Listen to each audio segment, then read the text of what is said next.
Hello guys, good morning.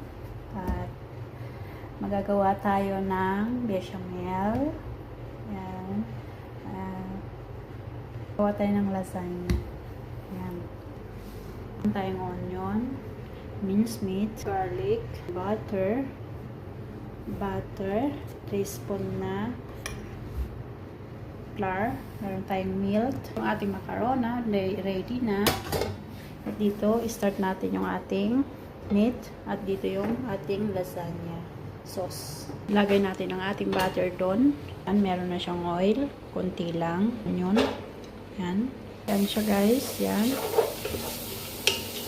Pag-browning natin yan. At ang ating butter nandoon. Yan. Ano natin ang ating butter. Yan. Ngayon, isusot.